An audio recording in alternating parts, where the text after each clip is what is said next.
আমি তো মাছের কোয়ালিটিটা দেখানোর চেষ্টা করি, মাছের দামটা না, মাছের কোয়ালিটি যে কত সুন্দর। ভালো টাকা হয়তো 1 লাখ কাস্টমার মানে ইউটিউবে তো ভালো টাকা।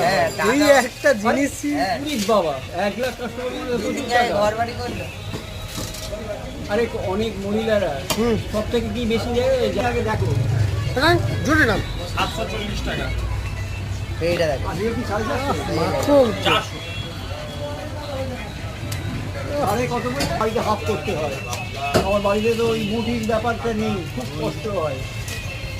তো বললাম আমি তাকে বাড়িতে বুঝিয়েছি, দেখো সবজি কি দিয়ে না করবে না, ও এর কাছ থেকে কিনতেও না, দেখলাম এইটাই বকুনি করেছি, এই সব থেকে ভালো মাল দেয়।